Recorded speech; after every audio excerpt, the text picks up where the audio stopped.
So now let's flip to the other side, the side of consequences, right? When you disrespect, so let's say consequences of disrespecting parents. Okay, so let's get into that side of it now. Greetings. I'm Babalawo Salako. I was initiated as a priest of Ifa and Obatala in Nigeria in 2006, and I've been practicing the Ifa Orisha religion for over 30 years now. My mission is simple: to help those who are new to the religion or lost in the religion. So if that's you, then buckle up and join me. This is Talking Ifa.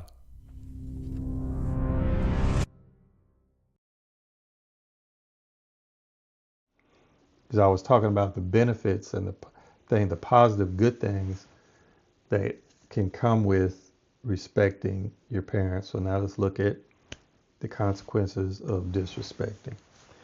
In Yoruba culture and Ifa tradition, a parent's curse is considered extremely potent, with consequences leading to failure, frustration, loss of blessings, and a life devoid of divine favor. The core teaching emphasizes that honoring parents is crucial for a prosperous and long life. It's crucial, okay? And they say a parent's curse. So let's get into a little more what that can mean.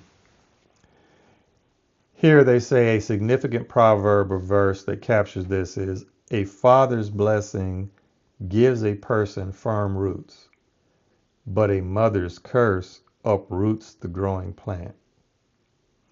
This highlights that parental blessings provide a strong foundation for life, while a parent's curse can dismantle one's destiny entirely, no matter how promising it seems. The belief is that disrespect and dishonor towards those who gave you life can cut you off from the natural forces of support and success. Now, there's an elephant in the room here, right?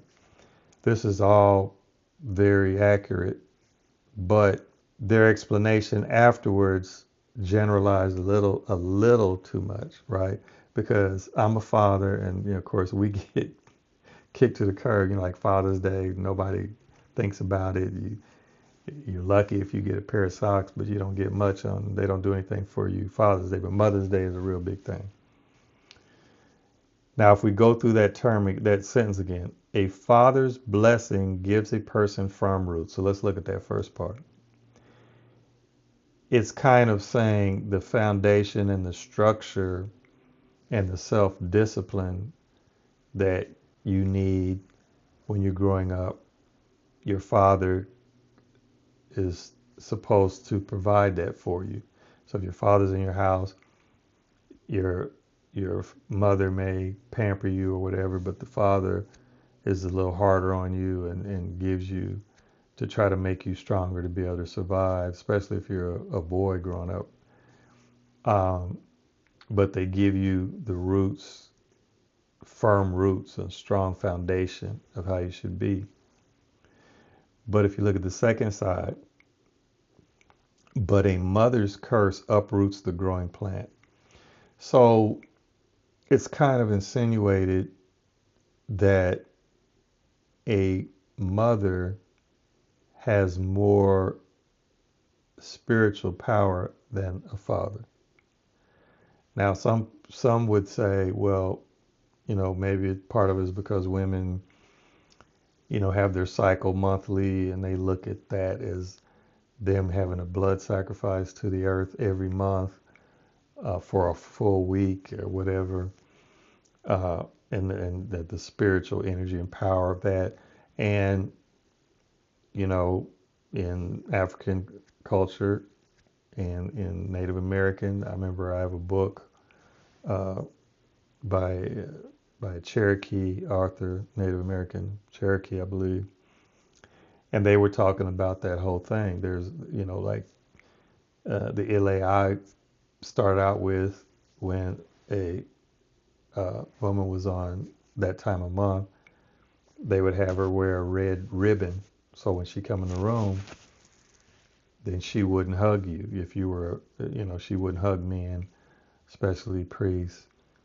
Uh, and when I read the book, the Native American Cherokee book, when a young girl first gets her period, as a teenager, they isolate her and move her to another,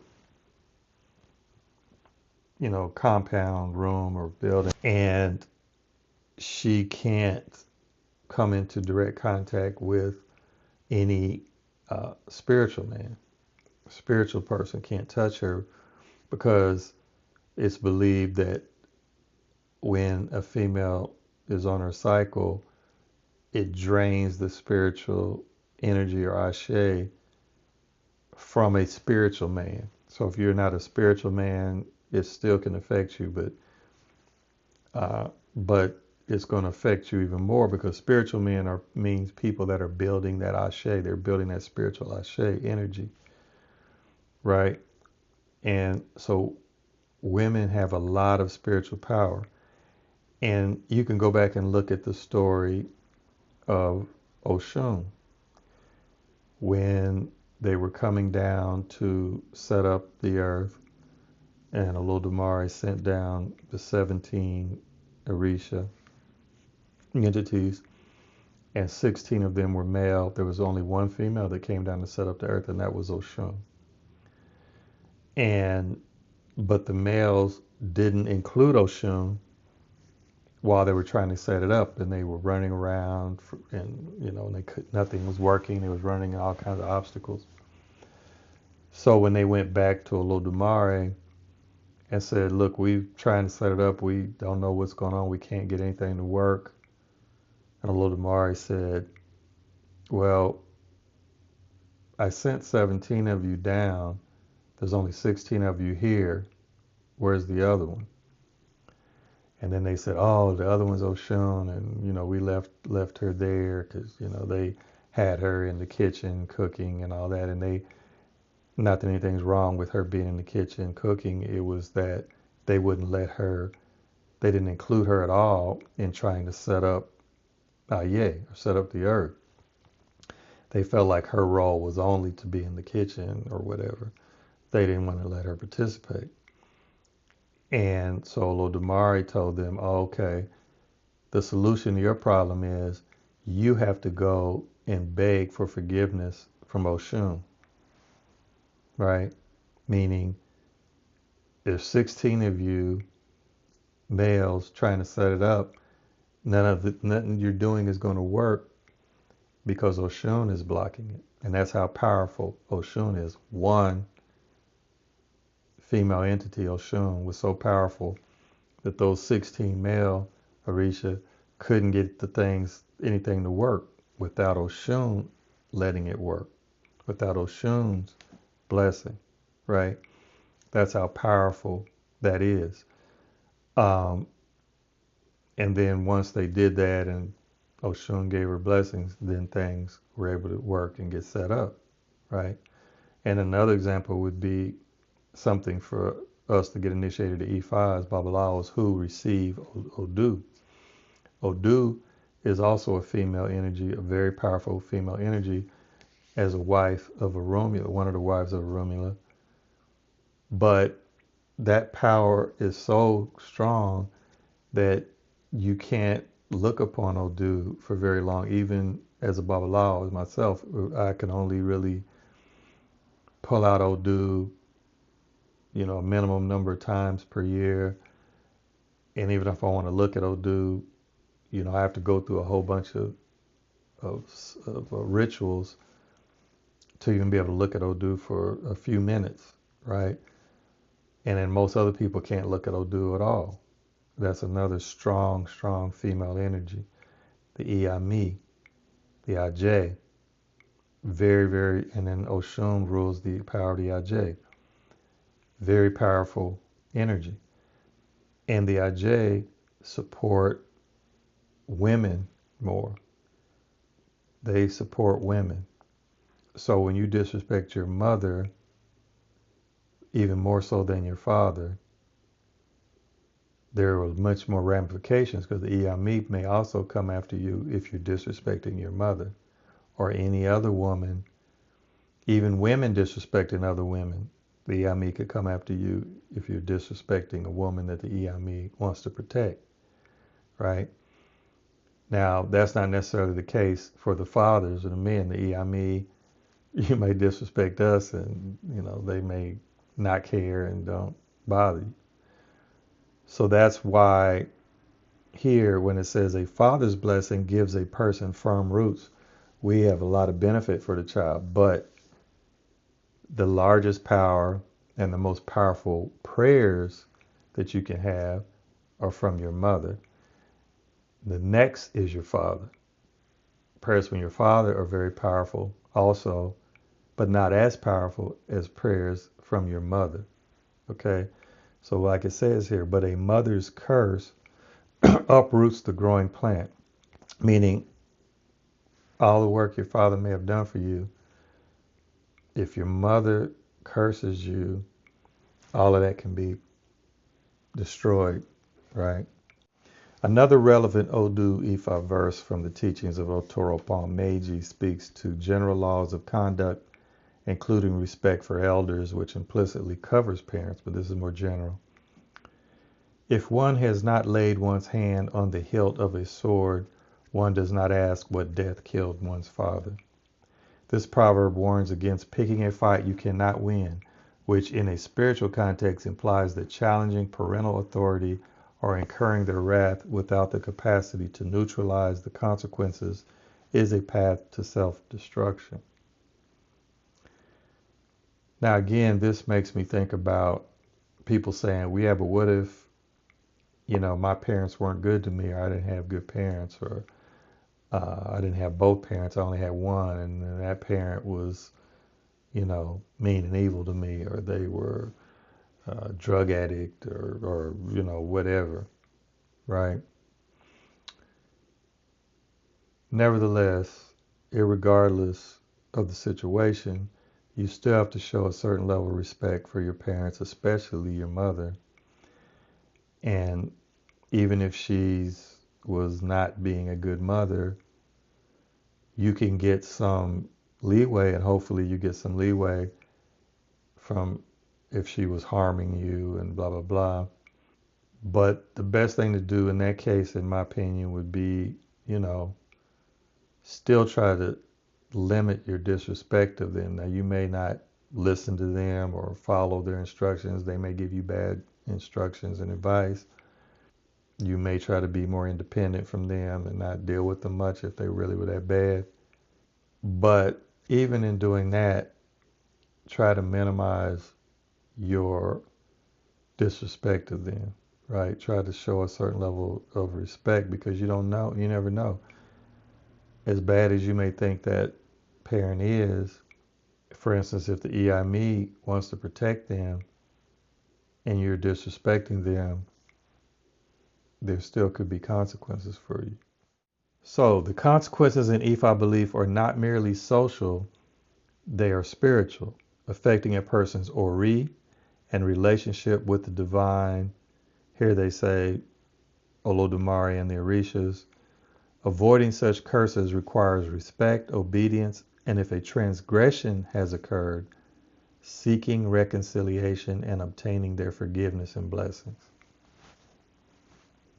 That's a very key core part of Iwapwele here, in respect. That doesn't only apply to your parents.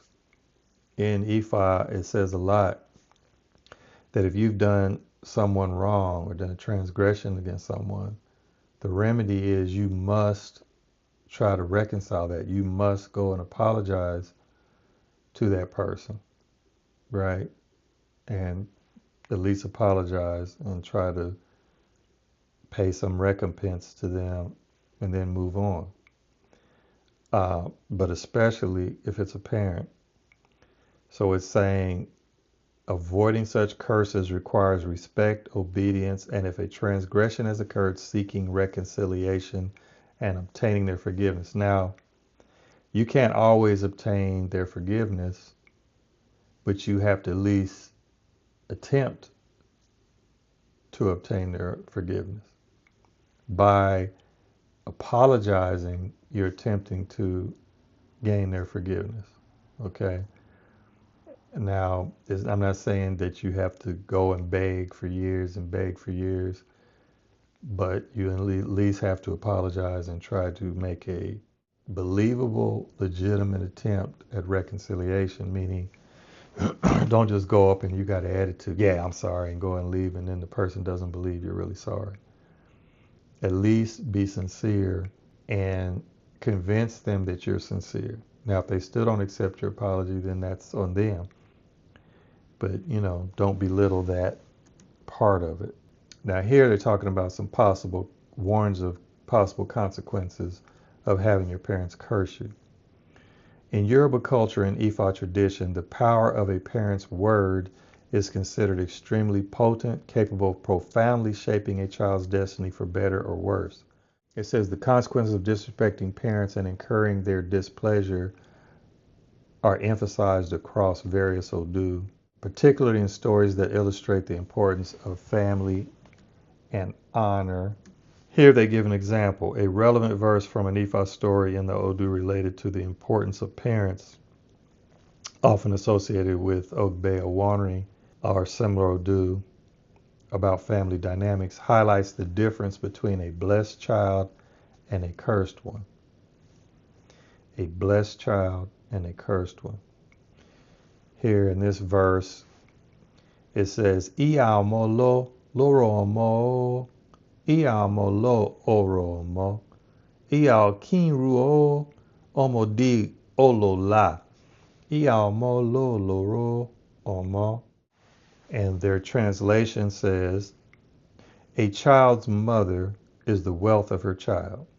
A child's mother is the wealth of her child. Peacock's mother offered sacrifice, and Peacock became wealthy.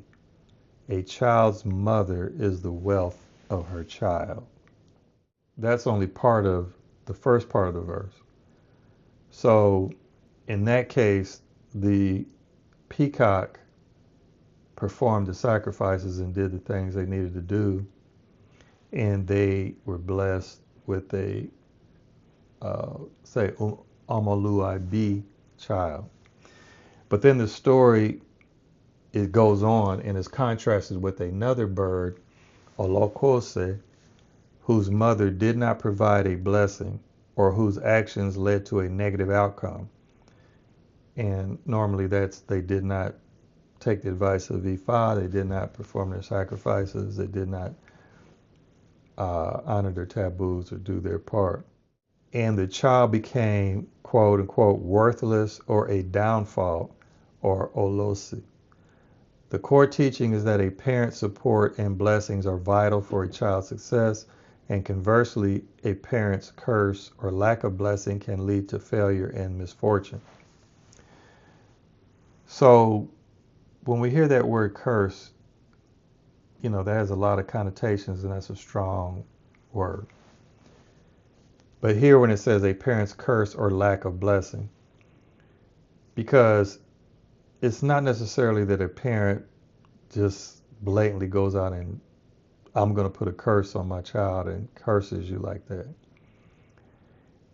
When it says or lack of blessing, meaning if that parent is very, very angry with you, that is considered like a curse because they're angry, so they're putting out negative energy towards you.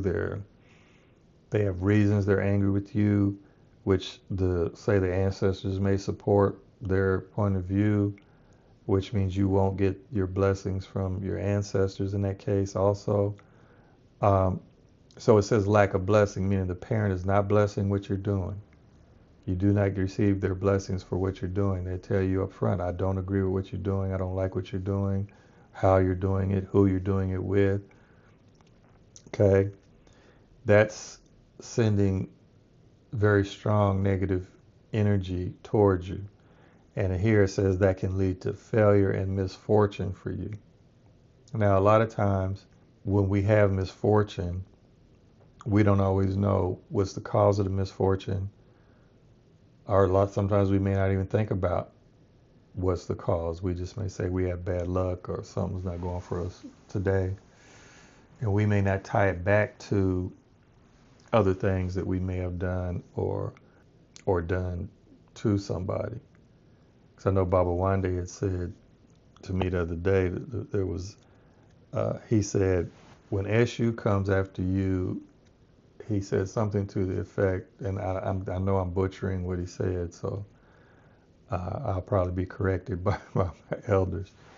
But he said something to the effect that when SU comes after you, it's like something about being under a rock. You won't never know that SU is coming after you and causing you problems. You won't know it's SU that's causing you the problems. Okay? So IFA generally advises that one should honor their parents to have a long and prosperous life, as the words spoken by a parent have a direct impact on their child's ori and consciousness. The consequences of a parental curse or lack of blessings are often depicted as a life filled with failures, disappointments, and general misfortune, as the natural forces that are meant to support the individual withdraw their favor. And that's the key part. The natural forces that are meant to support an individual withdraw their favor. That includes humans, like my example earlier about my children's acting agency. They withdrew their support for somebody because what they were doing. People around you may not want to help you if they see you're disrespecting your parents. But also, just as or more critical for us, because we're spiritual practitioners in this Ifa religion, other entities and natural forces, Orisha, ancestors, Egbe, Ori, guardian spirits, other forces may withdraw their favor, and you may incur the ire or wrath of some entities. Okay. Summarizing or tying this up in general, parents are strongly advised to speak blessings over their children, even in anger, because their words carry a spiritual weight that can become reality, but they also carry a material weight, because if you constantly speaking negativity to your child, like say a parent saying, oh, you just, say if you was in a mother who isn't with your father and she hates your father, and so she's constantly, this is just one side example, saying stuff to you like, oh, you no good just like your father, and you act just like him, and you ain't gonna be nobody like your father or being like your father. So if you're hearing those kind of things, not only does that carry a spiritual weight that can destroy the child's uh, mental state, right? Their self-esteem and other things. So the words that parents speak are very powerful. And on the flip side, our respect for our parents is very powerful and beneficial also. That's why we should respect our parents, okay? That's why you should respect your parents. That's why I should respect my parents. That's why we should respect our parents. So I hope you got something out of this. If you're here now, then you got to the end of this podcast. So I thank you very much for sticking with me through this. And I look forward to you and ask for your continued support in moving forward with my Talking Ifa with me, Babalawo Salako podcast. I want everyone to be blessed. Ashe, Ashe, Ashe Sheo.